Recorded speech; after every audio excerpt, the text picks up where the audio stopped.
আমি কয়েকদিন আগে যে একটা ভিডিও দিয়েছিলাম ইউটিউবে, যে 100% মানে আপনাদের ফাইলগুলো অ্যাপ্রুভ করবে বা রিজেকশন কমিয়ে আনতে পারবেন একদম 0%-এ কিছু গাইডলাইন দেখিয়েছিলাম। হয়তোবা একদম ফোকাস করে পয়েন্ট বলিনি, অনেকগুলো পয়েন্ট বলছি। এখন কেউ হয়তো গুরুত্ব দিয়েছেন, দেননি, সেটা আপনাদের ব্যাপার। তবে আজকে একটা পয়েন্টে খুবই গুরুত্ব দিয়ে বলবো, যেটা এই মুহূর্তে সবার দরকার। কারণ এই মুহূর্তে যারা মাইক্রোস্টক সাইটগুলোতে কাজ করেন, যদি আমরা ক্যালকুলেশন করি এরকম করে, তাহলে আমরা খেয়াল করব যে ম্যাক্সিমাম 80% মাইক্রোস্টকে যারা কাজ করেন তাদের 80%ই আছেন আনপ্রফেশনাল। মানে কখনোই হাতে কলমে গ্রাফিক্স ডিজাইন শেখার সুযোগ হয়নি। অর্থাৎ সোজা বাংলায় আমরা বলতে পারি অধিকাংশ এই 80%ই হচ্ছে এআই গ্রাফিক্স ডিজাইনার, অর্থাৎ এআই ছাড়া আর তেমন ভালো কিছু পারেন না। এর ফলে যেটা হয় যে গ্রাফিক্স ডিজাইনের কতগুলো ফান্ডামেন্টাল বিষয় থাকে বা মৌলিক বিষয় থাকে, সেই জিনিসগুলো কখনো জানাই হয়ে ওঠে না, বা জানলেও সেগুলো আসলে গুরুত্ব দেওয়া হয়ে ওঠে না। তো সেই ছোট ছোট বিষয়গুলোর জন্যই মূলত আপনার এখন এই যে মাইক্রোস্টকে রিজেক্ট করতেছে। তো যারা ওই যে প্রফেশনাল ডিজাইনার, তাদের এগুলো ভুল হওয়ার কোনো চান্সই নেই, কারণ তারা জানে যে এই সেক্টরের ফান্ডামেন্টালগুলো কোনগুলো, তাই না? তো তার মধ্যে আমি একটা জিনিসে খুবই গুরুত্ব আরোপ করব, সেই সঙ্গে আরেকটা বোনাস হিসেবে বলার চেষ্টা করব। যদিও জানেন, তথাপি আবার বললে হবে হয়তো কি যে আপনারা বিষয়টাকে আবার পুনরায় গুরুত্ব দেওয়া শুরু করবেন। আমি স্ক্রিন শেয়ার দিছি। আমি প্রথম পয়েন্ট যদি ধরি, সেটাকে ধরব কালার কম্বিনেশন। এটা ফ্রিপিকের একটা গাইডলাইন, সেখান থেকেই দেখাচ্ছি। এখানে কি বলছে, কালার প্যালেট, রাইট? তো দুটোই তো একই কনসেপ্ট, একই লেখা, একই সব কিছু, কিন্তু এটা রিজেক্ট আর এটা টিক মার্ক। এর কারণ কি? আমি জুম করে নিলাম আরও ভালো করে বোঝানোর জন্য বা দেখানোর জন্য। একই জিনিস দেখেন, দুটা একই জিনিস, কিন্তু এটা রিজেক্ট আর এটা অ্যাপ্রুভ। এর কারণটা হচ্ছে কালার কম্বিনেশন। একটা ডার্ক রিবনের উপর আবার ডার্ক কালারের টেক্সট, এই কারণেই কিন্তু রিজেক্ট করা হয়েছে এটা, ঠিক আছে? আর এটাও কিছুটা লাইট আছে রিবনটা, কিন্তু তার চেয়ে তো অনেক বেশি লাইট কালারের টেক্সট দেয়া হয়েছে, অর্থাৎ হোয়াইট কালার। আপনি যাই করেন না কেন, সামগ্রিকভাবে কালার কম্বিনেশনটা ভালো হওয়া চাই। আবার অনেক সময় আমরা দেখব যে আসলে সত্যিকার অর্থে একটা জিনিসের যে কালারটা হওয়া উচিত অরিজিনাল, সেইটাই আছে কিনা। ফ্রিপিক কিন্তু এই জিনিসটাও খুবই গুরুত্ব দেয়, অন্য সাইটগুলো দেবে না। ধরেন একটা আপেল তৈরি করছেন অথবা একটা গোলাপ ফুল তৈরি করছেন, গোলাপ ফুলের কালার কি কি হওয়া উচিত? রেড কালার অথবা পিঙ্ক কালার অথবা হোয়াইট কালার, এইরকমই তো গোলাপ ফুল হয়, তাই না? কিন্তু আপনি কি করছেন, একটা নীল গোলাপ তৈরি করছেন। তো অরিজিনালি নীল কালারের কোনো গোলাপ হয়? হয় না। কিন্তু আপনি করছেন আপনার ক্রিয়েটিভিটি দিয়ে, আপনার সৃজনশীলতা দিয়ে এবং আপনার স্টাইল, আপনি এটা করতেই পারেন। তো এটা হয়তো বিভিন্ন মার্কেট প্লেসে অ্যালাউ করলেও ফ্রিপিক এই ঝামেলাটা করে। ফ্রিপিক এটা নিতে চায় না। ফ্রিপিক সহকারে ফ্রিপিকের আরও কয়েকটা সাইড আছে, যেমন হচ্ছে ফ্ল্যাট আইকন, সেখানেও এই ইস্যুগুলো ধরে। আশা করি আমি বোঝাতে পেরেছি। এটা এক ধরনের কালার কনসেপ্ট, কিন্তু এটা কিন্তু ডিজাইন সেন্সের কথা না, এটা হচ্ছে কনসেপ্টের অরিজিনাল কালারের বিষয়টা বোঝানোর চেষ্টা করলাম। আর অপর দিকে ডিজাইনে কালার কনসেপ্ট বা কালার কম্বিনেশন, সেটা হচ্ছে এইখানে যে আপনার কোন কালারের উপর কোন কালার ম্যাচ করবে। শুধু লেখা বা রিবনের সঙ্গে কথা না, কথা হচ্ছে ব্যাকগ্রাউন্ডের সঙ্গে আপনার মেইন কনসেপ্ট, আবার মেইন কনসেপ্টের মধ্যে একটা পার্টের সঙ্গে আর একটা পার্টের কালার। সামগ্রিকভাবে আপনি যাই করেন না কেন, সামগ্রিকভাবে সেটাকে ফুটে উঠতে হবে। আমি অনেক সময় আপনাদের ইয়াগুলো দেখি, ডিজাইনগুলো, আমাদের ওই চলমান 21তম ব্যাচ রয়েছে এখানে, তো প্রায় এখন আমি দেখতে পাচ্ছি টাইপোগ্রাফি ডিজাইন করতেছেন অনেকে। হ্যাঁ, আমি যদি একটা উদাহরণ দেওয়ার চেষ্টা করি যে কি রকম ভুল হয় নতুনরা। ধরেন আপনি দুর্দান্ত ডিজাইন করলেন, কিন্তু কালার সেন্স আপনার একদমই নাই, সেটা কিন্তু খুবই মুশকিল। ধরেন আমি একটা ব্ল্যাঙ্ক টেমপ্লেট নিলাম, এখানে কিছু একটা লেখি টি শার্ট, আমি জাস্ট উদাহরণস্বরূপ বুঝাচ্ছি, হ্যাঁ? এটা সিরিয়াসলি কেউ নেবেন না, কারণ এই মুহূর্তে আমার সামনে কোনো কিছু নাই। আমি জাস্ট ক্যানভা থেকে টি শার্ট ডিজাইন নামে কোনো ডিজাইন আছে? নাই। কোনো কনসেপ্টই তো নেই। টেমপ্লেট আসতেছে সরাসরি। আচ্ছা, ধরেন এইটাই নিলাম এখানে, অনলি দিস। সুন্দর না ডিজাইনটা? অনেক সুন্দর। এখন আমি কি করলাম, এই কালারটাই শুধু একটা কালারও যদি সমস্যা করি, এরকম একটা দিয়ে রাখলাম। এই যে এই কালারটা লাইট ব্যাকগ্রাউন্ডের মধ্যে লাইট কালার, আমি লাইট ব্যাকগ্রাউন্ডে লাইট দিলাম নাকি ডার্ক দিলাম সেটাও বিবেচ্য বিষয় না। আমার ঘটনা হচ্ছে সামগ্রিক কনসেপ্টের মধ্যে কালারটা ফুটে উঠতেছে কিনা। সেটাও যদি ভুল হয় তাহলেও সেটা রিজেক্ট হবে, মানে সেটা কালার কম্বিনেশনে ভালো হয়নি, রং। হ্যাঁ, অথবা ধরেন এখানে আমি রিবনটা যদি চিন্তা করি, এখানে রিবন তো না, এটা ব্যাকগ্রাউন্ড, টেক্সট ব্যাকগ্রাউন্ড, ওইটাও আমি ধরেন হুদে একটা কালার দিলাম, এটা টেক্সট কালার। ব্যাকগ্রাউন্ডটা আসবে হচ্ছে কোত্থেকে, ক্যানভা।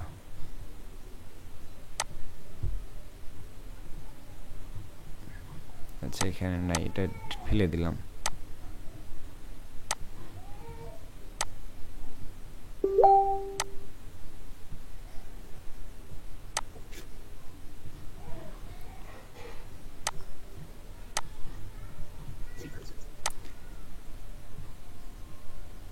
এই যে এটাও যদি দিই, এটাও রিজেক্ট হবে, মানে কোনোভাবেই এই কনসেপ্টের সঙ্গে এভাবে কালার যায় না বা ম্যাচ করতেছে না। এই যে ভুলগুলো, এই ভুলগুলোর কারণেই রিজেক্ট করে ফ্রিফিক। শুধু ফ্রিফিক না, সব জায়গায় এই সমস্যাটা। একদম মাইক্রোস্টক থেকে বের হয়ে আসেন আপনি ক্লায়েন্টের কাছে, ক্লায়েন্টও বলবে যে না ভালো হয়নি ডিজাইন, বা আপনি নিজে একটু চোখ দিয়ে দেখেন কনসেপ্টটাই ভালো লাগতেছে না, সামান্য একটু কালার কম্বিনেশনের কারণে। তো এই জিনিসগুলো আপনাদের খেয়াল রাখতে হবে, ঠিক আছে? তো অনেক ভালো ডিজাইন করলাম কিন্তু কালার ভালো দিতে পারলাম না, সেটা খুবই সমস্যা। তো এই কালার শেখার কোনো আসলে সহজ কোনো রাস্তা নেই। কালার কম্বিনেশন শেখার জন্য খুবই ভালো প্রসেস হচ্ছে অন্যের ডিজাইন দেখা, বিশেষ করে কালার প্যালেট নিয়ে কাজ করা, কালার গাইডলাইন। ধরেন আপনি কোনো একটা ডিজাইন করবেন, তার আগে আপনি কালার প্যালেট বা কালার থিম বা কালার ওই প্যালেট নিয়ে কাজ করবেন। দেখবেন যে কিছু ওয়েবসাইট আছে অনেক সুন্দর সুন্দর কালার প্যালেট দিয়ে আর রাখছে, তো ওই কালারগুলো মানে কোনটার সঙ্গে কম্বিনেশন হবে এগুলো কালার কম্বিনেশন করা যাবে, বা একই কনসেপ্টে এই ধরনের কালারগুলো ব্যবহার করলে কালারগুলো ফুটে উঠবে, এখানে মিক্সিং দেওয়া রয়েছে। আর আপনার যদি মনে হয় স্পেশালি কোনো কালার নিয়ে কোনো কনসেপ্ট বা ইভেন্ট নিয়ে কাজ করতে চান, সেটাও আপনি করতে পারবেন, সেই হিসেবে তখন কালার সার্চ করবেন। ধরেন আমরা যদি কাজ করি কোনো একটা ডিজাইন নিয়ে, আপনি চাচ্ছি ফাস্ট ফুড কালার থিম, শুধু ওকেশন বা ইভেন্ট না, ওগুলো ছাড়াও হবে ফাস্ট ফুড কালার থিম। তো এই জায়গাগুলো থেকে আপনি ইমেজ রেজাল্ট করেও আপনি বের করতে পারবেন। তা না হলে যে দেখা যাচ্ছে যে এখানে কালারগুলো অনেক সুন্দর লাগতেছে না, তো সুন্দর লাগতেছে এই সেম কালার নিয়েও আপনি কাজ করতে গিয়েও সামান্য কম বেশির কারণে আপনি গন্ডগোল পাকাইতে পারেন। কিভাবে আমি দেখাই, এটাকে একটা ইমেজটা কপি এইদিকে এসে ধরেন আমি কোথাও পেস্ট করে দিলাম।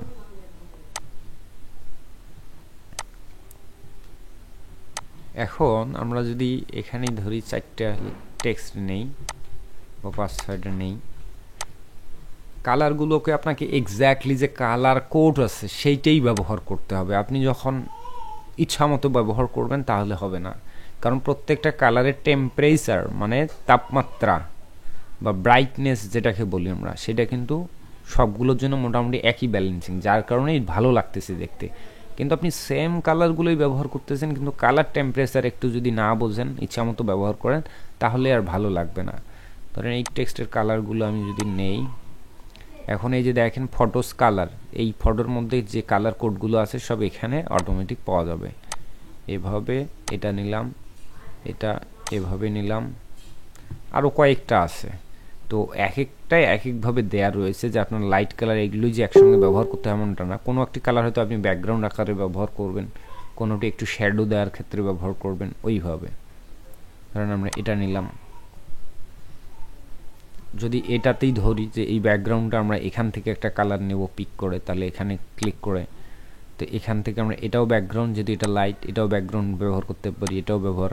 আপনি যদি ডার্ক ব্যাকগ্রাউন্ড ব্যবহার করতেন তাহলে উল্টো পাশে আসতেন, ডার্কগুলোর কোনো একটাকে ব্যাকগ্রাউন্ড হিসেবে সিলেক্ট করবেন, দেন তখন আপনার অন্যান্য যে কালারগুলো থাকবে ফরগ্রাউন্ডে সেগুলো এখানকার থাকা লাইট কালারগুলো নেবেন, তাহলে ভালো ফুটে উঠবে। এরকম এটা নিতে পারেন, এগুলো তখন ফুটে উঠবে। টেকনিকটা এটা। তো এখন ধরেন এই কালারটা কোথা থেকে নিলাম, এই রেড কালারটাই নিলাম আমি হচ্ছে এই কালার প্যালেট থেকে, কিন্তু আমি নেয়ার ক্ষেত্রে same to same colour code না নিয়ে ইচ্ছা মতো কালার দিছি, ফলে রেড কালারই ব্যবহার করলাম কিন্তু টেম্পারেচারটা অনেক হাই দিলাম। তাহলে অন্যান্য যে কালারগুলো নিলাম, যতই আমি কালার প্যালেট নিলাম বা থিম নিলাম যাই নিলাম না কেন, তথাপি সেটা রং কনসেপ্ট হিসাবে দাঁড়ালো, মানে কালার কম্বিনেশনটা আর হইল না। সুতরাং কালারের যে টেম্পারেচার এটা খুবই একটা ইম্পর্টেন্ট বিষয়, যে সমস্ত কালারের সঙ্গে টেম্পারেচার মিল রাখতে হবে, যে কতটুকু টেম্পারেচারে রাখলে সবগুলো কালার ফুটে উঠবে। ঠিক আছে, তো এবার আসি যে আমরা অনেক সময় কোনো একটা, যদি আমরা চাই যে কোনো একটা ইমেজ ভালো লেগেছে বা অনেক সুন্দর হয়েছে, সেই কালারটাকেও আপনি চাইলে এক্সট্র্যাক্ট করতে পারেন। ধরেন এইগুলো তো আমরা মাইক্রোস্টকের সঙ্গে কথা বলতেছি, কিন্তু যখন আমরা ক্লায়েন্ট বেস কাজ করি, বিশেষ করে স্পেশালি আমি যখন ক্লায়েন্টের সঙ্গে কাজ করি তখন কীভাবে কাজ করি। এখন একটা ধরেন ক্লায়েন্ট আমাকে একটা বার্গারের ইমেজ দিয়ে বলছে যে সেটার এটা কি করতে চায়, সেটার একটা ব্যানার বানাইতে চায়। বার্গার দিলাম, যে সে একটা মার্কেটিং ব্যানার বানাইতে চায়, তার এটা তার নিজস্ব প্রোডাক্ট, সে এটার একটা ব্যানার বানাইতে চায়। তাহলে আমার কোন কোন কালার নেওয়া উচিত, কি নেওয়া উচিত, আমি কেমনে বুঝবো, এটা একটা বিষয় থাকে। তো আমি প্রথম রিকোয়ারমেন্ট, মানে ক্লায়েন্টরাই শুধু যে আমাদেরকে রিকোয়ারমেন্ট দেয় এমনটা না, আমাদের ফ্রিল্যান্সার হিসেবে আমাদেরও কিছু রিকোয়ারমেন্ট থাকে ক্লায়েন্টের কাছে, যে আপনার কোম্পানির লোগোটা দেন, তারপর আপনার কোম্পানির স্লোগান দেন, আপনার কোম্পানির ফোন নাম্বার দেন, মানে যেহেতু বিজ্ঞাপন তৈরি হবে কন্ট্যাক্ট ইনফরমেশন দরকার আছে, ওয়েবসাইট দরকার আছে, তারপরে কল টু অ্যাকশন হিসেবে আপনি কি দিতে চান, অফার কি দিতে চান, এই ইনফরমেশনগুলো নিতে হবে। তো তো এগুলোর পাশাপাশি খুবই গুরুত্বপূর্ণ যে ইনফরমেশনটা আমরা ক্লায়েন্টের কাছ থেকে নিয়ে থাকি, তাকে জিজ্ঞেস করি যে আপনার কোম্পানির কি কোনো ব্র্যান্ড গাইডলাইন আছে, ব্র্যান্ড গাইডলাইন বা ব্র্যান্ড আইডেন্টিটি। তো বাংলাদেশের অধিকাংশ ডিজাইনার এটা জানে না, মানে যারা মোস্ট পপুলার বা মোস্ট ফেমাস বা কি এক্সপার্ট তারাই শুধু ব্র্যান্ড গাইডলাইন নিয়ে কাজ করে, তথাপি খুব বেশি মানুষের কাছে শুনবেন কিনা আমার জানা নেই। আমি যদি মার্কেট প্লেসে দেখাই বা বললেও বুঝবেন না অনেকে যে ব্র্যান্ড গাইডলাইন আবার কি জিনিস, অথচ গ্রাফিক্স ডিজাইনের সবচাইতে ভিআইপি সার্ভিস এবং সবচাইতে প্রিমিয়াম সার্ভিস, সেটা হয়তো কাজ সামান্য কিন্তু প্রচুর বাজেট নেওয়া হয় এবং সেটা করতেও অনেক সময় যায়। এই যে এখানে দেওয়া রয়েছে লোগো ডিজাইন ফাইবার থেকে আমি দেখাচ্ছি, লোগো অ্যান্ড ব্র্যান্ড আইডেন্টিটি, তার নিচে আছে লোগো ডিজাইন, আর একটা আছে ব্র্যান্ড স্টাইল গাইড, এটাকেই বলা হচ্ছে ব্র্যান্ড ডিজাইন। ঠিক আছে, তো এটার কাজটা কি মূলত, তো এই ধরনের ডিজাইন সার্ভিস কিন্তু খুব কম মানুষই দিয়ে থাকে, সেটা বাংলাদেশ বলেন আর ইন্টারন্যাশনালি বলেন। তো যারা দিয়ে থাকেন আর কি, তো তারা অনেকগুলো বিষয় এখানে সন্নিবেশিত করেন। তো অনেক সময় যেগুলো মাঝারি বা ছোট বা বড় ধরনের কোম্পানি, অনেক সময় তাদের এই ব্র্যান্ড গাইডলাইন ব্র্যান্ড তৈরি করার আগে এগুলো রেডি করেন।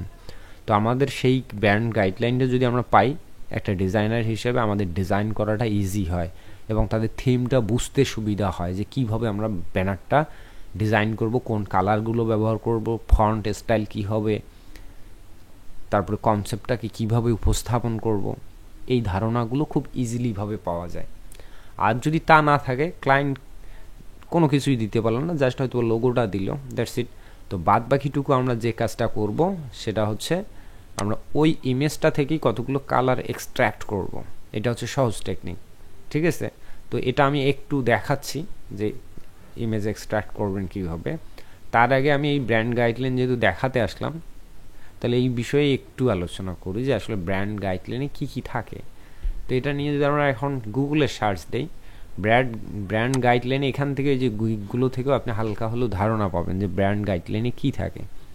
অবশ্যই একটা লোগো থাকবে প্রফেশনাল কোয়ালিটির, ক্রিয়েটিভ, তার পাশাপাশি ওই ব্র্যান্ডের জন্য একদম স্থায়ীভাবে নির্ধারণ করা হয় যে ওই ব্র্যান্ড কোন কোন কালারগুলো ব্যবহার করবে এবং কোন কালারের উপর আবার কোন কালার ব্যবহার করবে সেগুলো নির্ধারণ করা হয়ে থাকে। যেমন এখানে এই যে রেডের কয়েকটা ভার্সন বা অরেঞ্জ এরকম টেম্পারেচার সহ কালার কোড দেয়া থাকবে। তো পরবর্তীতে কোনো ডিজাইনার ওই কোম্পানির কোনো কাজ করলে মাস্ট বি তাকে ওই কালারগুলোই স্পেশালি ওই কোডগুলো নিয়েই কাজ করতে হবে, আদারওয়াইজ বারবার সে করবে, ক্লায়েন্ট হয়তো বা রিজেক্ট করবে। তো অনেক সময় নতুন বা মাঝারি বা বিগিনার ডিজাইনারদের এই সমস্যাটা হয়, কোনো কিছু না বুঝে ক্লায়েন্ট একটা ইনস্ট্রাকশন দিছে, কোনো কিছু সামনে পিছনে দেখা নাই, মানে ধুমাধাম ডিজাইন করে সে খুব সন্তুষ্ট নিজেই যে না আমি খুব ভালো ডিজাইন করছি, ক্লায়েন্ট মনে হয় আমাকে $35 বার মানে বোনাস দিবে বা টিপ দিবে, কিন্তু উল্টাটা হয়, ক্লায়েন্ট এসে বলে ধুর মিয়া এগুলি কী ডিজাইন করছে, একটাও চলে না, চেঞ্জ। তো এইভাবে চলতেই থাকবে। প্রকৃতপক্ষে কোথায় ভুলটা হচ্ছে আপনি সেটা বুঝতে পারতেছেন না। তো সেটা সমস্যাগুলো হচ্ছে ব্র্যান্ড গাইডলাইন না বোঝা।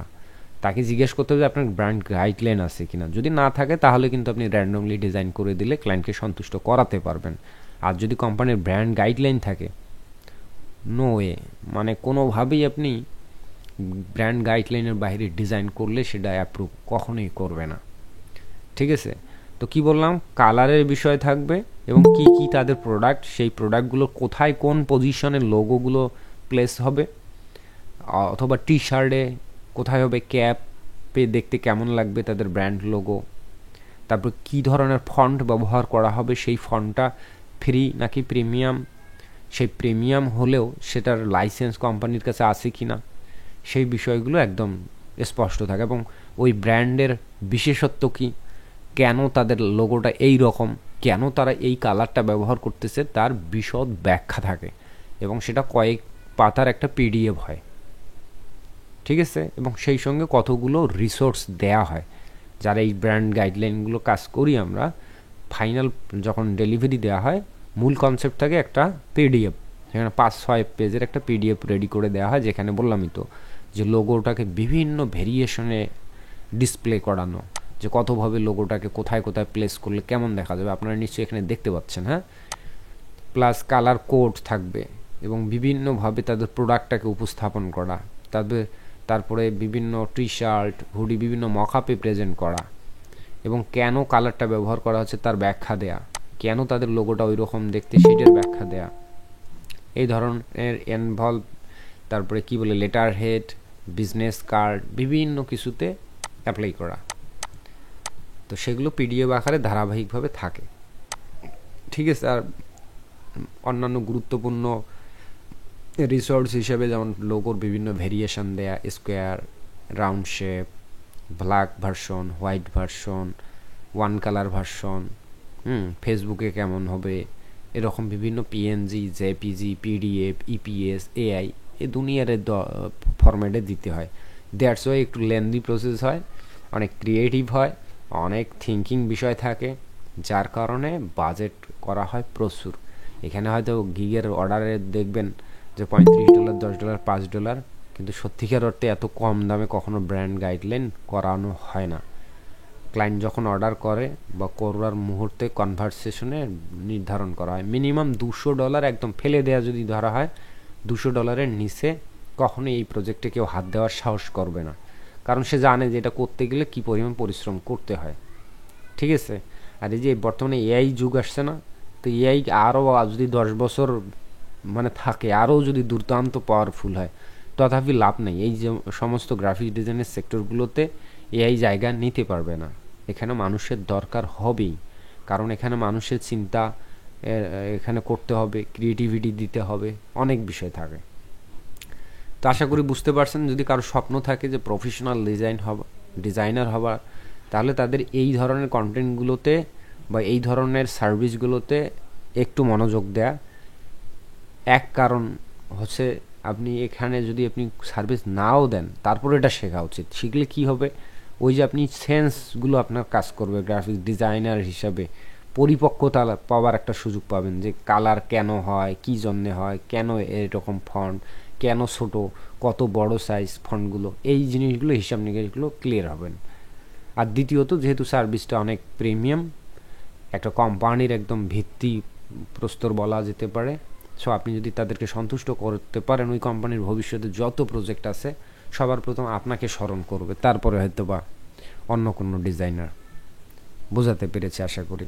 তো যাই হোক, ধরেন এই ধরনের যখন কোনো কনসেপ্ট ক্লায়েন্টের জন্য করা হবে, এই ধরনের একটা ইমেজ, তখন এই ধরনের ইমেজ কি করবেন, ধরেন আমি এটাকে ডাউনলোড করব, ক্লায়েন্ট দিবে কোনো একটা প্রোডাক্ট, আমি শুধু বার্গার একটা উদাহরণ হিসেবে ধরেছি, ক্লায়েন্ট বিভিন্ন ধরনের দিয়ে থাকে। হ্যাঁ, তো এখন আপনি গুগলে সার্চ করবেন, প্রচুর ওয়েবসাইট পাবেন যে কি বলে যে image to colour extract, colour palette, অথবা ইলাস্ট্রেটর শর্টকাট টেকনিক আছে। তো তার সাথে আমি এখানেই দেখাই অনলাইনে এক্সট্রাক্ট প্যালেট ফ্রম ইমেজ।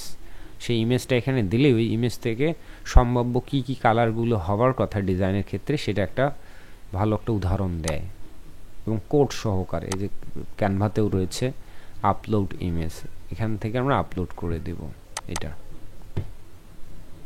এই দেখেন, আপলোড করা মাত্রই কালারের কোড এবং কালারের নেম সহ দিয়েছে। অনেক সময় আমরা কালার ব্যবহার করি, হয়তো কোড দিতে পারি কিন্তু নাম জানি না, এবং ক্লায়েন্ট কিন্তু কিছু কিছু প্রজেক্টে কালারের নাম পর্যন্ত চায় যে কি কালার ব্যবহার করছো। তো অনেক সময় আমি প্রথম দিকে খুব রাগারাগি করতাম, আরে ভাই তোমার কালারের নাম দিয়ে কী লাভ, আমি কালারের নাম জানি না, অত কিছু বুঝি না, তোমাকে ডিজাইন করে দিয়েছি, তোমার ভালো লাগছে, তুমি তো একটু আগেই বললা যে ওয়াও হয়েছে, পারফেক্ট, তাহলে আবার এখন কাহিনী করতেছে কেন? ক্লায়েন্টও আসলে আমাকে বুঝাইতে পারে না, সে বলে যে আসলে আমার কালারের নামগুলোও দরকার। তো যাই হোক, এই ধরনের জেনারেটর ব্যবহার করলে এগুলো ফ্রি, আনলিমিটেড ফ্রি, আপনি ব্যবহার করতে পারেন। এই যে এটার নাম কি, কোকা ব্রাউন, তা তুষক, কিছু কিছু কালারের নাম আছে যেটা আমরা এই জন্মেও জানি না, বা জানারও সুযোগ নেই, গ্রাফিক্স ডিজাইন করতে এসে হয়তো বা জানার সুযোগ হয়। তো সুন্দর না এই যে কালারগুলো দিয়েছে, এবং দেখেন টেম্পারেচারগুলো, কালার টেম্পারেচার এমনভাবে দেয়া আছে যার কারণে এই কয়েকটা কালার নিয়ে যদি কাজ করেন তাহলে দুর্দান্ত একটা ডিজাইন করতে পারবেন। আপনি চাইলে আরও আপনি এখানে ওই একই ইমেজ বারবার আপলোড করে আবার, সরি এটা কোথা থেকে কি আসলো, রিলোড করি, আপনি পুনরায় র্যান্ডমলি কালার নিতে পারবেন। দেখেন এবার একটু কালার পরিবর্তন হয়েছে, কারণ আমরা এখান থেকে আরও কয়েকটা কালার পিক করতে পারি, যেমন red, dark red colour pick করতে পারবো, হোয়াইট কালার পিক করতে পারবো। তো এটা আসলে যারা ডিজাইন করবেন, করার সময় কিছুটা ধারণা থেকেও নিজস্ব কালার নেওয়া যায়, তবে সামগ্রিকভাবে বা প্রাথমিকভাবে একটা ধারণা পাওয়ার জন্য এই ধরনের জেনারেটরগুলো খুবই গুরুত্বপূর্ণ, কালার টেম্পারেচার। তো কথা একটাই, দিন শেষে যে আপনি মাইক্রো স্টকে কাজ করেন আর ফ্রিল্যান্স প্রজেক্টে কাজ করেন আর নিজের প্রজেক্টেই কাজ করেন, যদি কালার সেন্স না হয় তাহলে আপনি গ্রাফিক্স ডিজাইন জগতের শিশু বাচ্চা, সেটা এআই দিয়ে করেন আর ফটোশপ দিয়ে আর কি বলে ইলাস্ট্রেটর দিয়ে করেন। তো কালার শেখার কতগুলো প্রসেস বললাম, তারপরে এগুলো হয়তো অনেকের কাছে খুবই অ্যাডভান্স মনে হতে পারে, মাথার উপরে দিয়ে যাইতে পারে, তো ওগুলোও ভুলে যান। একদম সহজ এবং ইজি একটা প্রসেস বলি যে কিভাবে কালার শিখবেন। এটা আসলেই কোনো শর্টকাট টেকনিক নাই, এগুলোতে একটু দীর্ঘমেয়াদী প্রসেস। যত ডে বাই ডে এই সেক্টরগুলোতে থাকবেন ততই আপনি শিখতে পারবেন, এটাই। তো সেটার জন্য আপনার উচিত হবে ডিজাইন দেখা। কোনো একটা কনসেপ্ট নিয়ে কাজ করতেছেন, সেগুলো নিয়ে আপনি ডিজাইন দেখেন। ধরেন আমরা হ্যালোউইন নিয়ে ডিজাইন করব, টি শার্ট ডিজাইন, সেক্ষেত্রে আপনি নিজেই কতগুলো হ্যালোউইন সংক্রান্ত ডিজাইন দেখেন, Halloween T shirt, typography T shirt দেন, সরি এটা সবচেয়ে আমার কাছে মনে হয় যে নিনজা টেকনিক বা ইজি টেকনিক নতুনদের জন্য, এর চাইতে ভালো কোনো সহজ আর টেকনিক হতে পারে না। মানে আপনি এভাবে দেখবেন, প্রচুর পরিমাণে দেখবেন, গুগলে দেখবেন, যদি ভালো না পারেন স্পেশাল কিছু ব্লগ সাইট বা প্ল্যাটফর্ম রয়েছে যেমন ভিহ্যান্স, ড্রিবলে গেলে প্রচুর প্রিমিয়াম কোয়ালিটির ডিজাইন দেখার সুযোগ আছে, সেগুলো দেখবেন। হ্যাঁ, সেখান থেকে আপনি বেস্ট ডিজাইনগুলো নিজেই আপনি গবেষণা করবেন, যেখানে তারা কি কি কালার কম্বিনেশন করেছে। ব্যাকগ্রাউন্ড যদি ব্ল্যাক, তার উপরে তারা দুই ধরনের কালার ব্যবহার করছে, যে কি বলে রেড কালার এবং হোয়াইট কালার। তবে তারা কৌশলে ব্ল্যাক কালারও ব্যবহার করেছে, তখন কি করতে হয়েছে, তাদেরকে চারিদিকে স্ট্রক হোয়াইট কালার দেওয়া হয়েছে।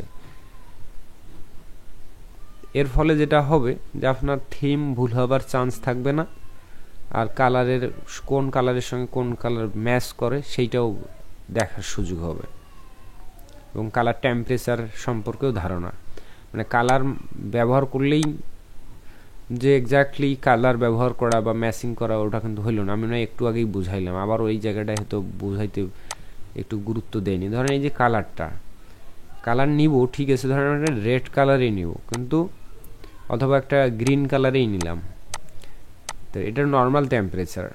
আপনি যদি এখন ইচ্ছা করে এটাকে চাকচিক্য করার জন্য অনেক বেশি কালার দেন, তাহলে কিন্তু হবে না, একদম লাইট, হ্যাঁ, এটা টেম্পারেচার অনেক হাই, এই কাজগুলো করা যাবে না। তো অনেক সময় কালার থাকবে, ওই বিষয়টা খেয়াল রাখবেন। টেম্পারেচার, দিন শেষে টেম্পারেচারটা খেয়াল করবেন, তা না হলে যতই কম্বিনেশন করার চেষ্টা করুন কম্বিনেশন হবেই না। তো কালারের জন্য আমি দুটা একদম শর্টকাটে এখন বলতে পারি যে কি কি বিবেচ্য বিষয় হতে পারে। এক হচ্ছে যে কোন কালারের সঙ্গে কোন কালারটা ম্যাচ করে, বা কোন কালারের ব্যাকগ্রাউন্ডে থাকলে কোন কালারটা ফরগ্রাউন্ডে হওয়া উচিত, এবং পাশের কালারটা কি থাকলে পরের কালারটা কি হওয়া উচিত। যেমন রেড, পাশে সবুজ আছে, দুর্দান্ত কম্বিনেশন, তার পাশে ইয়েলো আছে। এই জায়গায় যদি আমরা দেখি, উপরে রেড, দেন সবুজ, দেন কি আছে ইয়েলো, তারপর আবার হোয়াইট কম্বিনেশন, এরকমভাবে চলছে আর কি। তো দুর্দান্ত। আবার ব্যাকগ্রাউন্ডে আছে ডার্ক ভার্সন, সো দুর্দান্ত কম্বিনেশন আমরা ধরতে পারি। তো এই কম্বিনেশনটা এভাবে চিন্তা করা। আর সর্বশেষ যেটা খেয়াল রাখবেন যে ওই কালারগুলোরই টেম্পারেচারগুলো ঠিক আছে কিনা, তাপমাত্রা বা ব্রাইটনেস, এতটুকু যদি খেয়াল করা যায়, আশা করি মাইক্রো স্টক কেন ফ্রিল্যান্সিং সেক্টরেরও যদি কোনো ক্লায়েন্ট প্রজেক্ট বা কোনো যাই যেখানে ডিজাইন করেন, কখনো কালারের সমস্যা হবে না।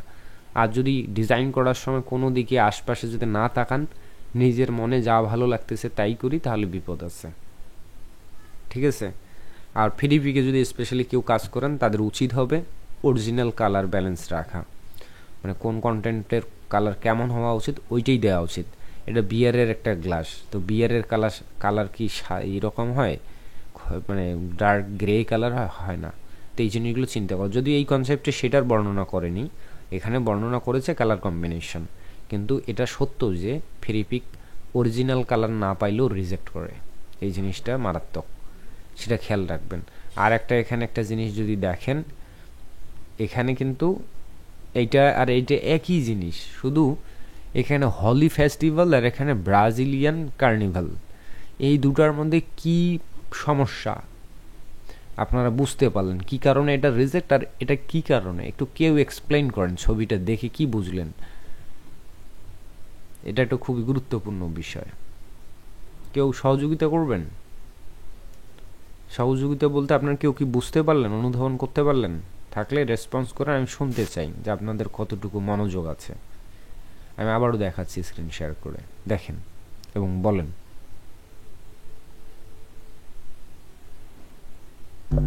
স্যার যেটার নাম সেটাই দিতে হবে আর কি।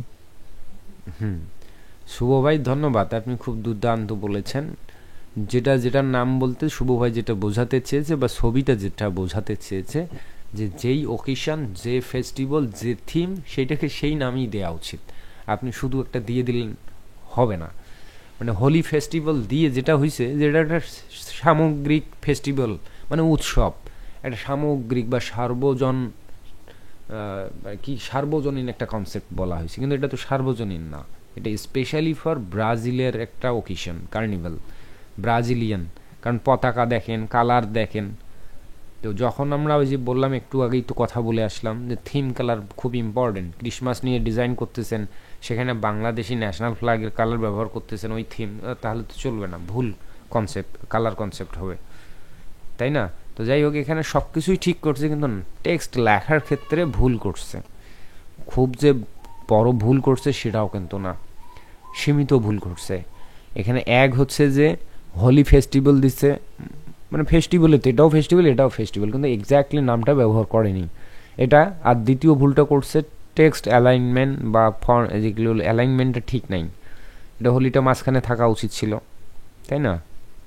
তো এখানে কারেকশনটা, যেটা একটা স্পেশালি ফর ব্রাজিলের একটা ফেস্টিভ্যাল, যেটার নাম হচ্ছে ব্রাজিলিয়ান কার্নিভাল, আর অ্যালাইনমেন্টটা ঠিক সেন্টারে রাখা হয়েছে এবং পারফেক্ট কালার ম্যাচেও করা হয়েছে। এখানে কিন্তু কালার ম্যাচেরও একটু প্রবলেম আছে, দেখেন এই যে ডার্ক রেড কালার, কিন্তু এখানে লাইট একটু রেড কালার, এই কম্বিনেশনটুকু করা হয়েছে।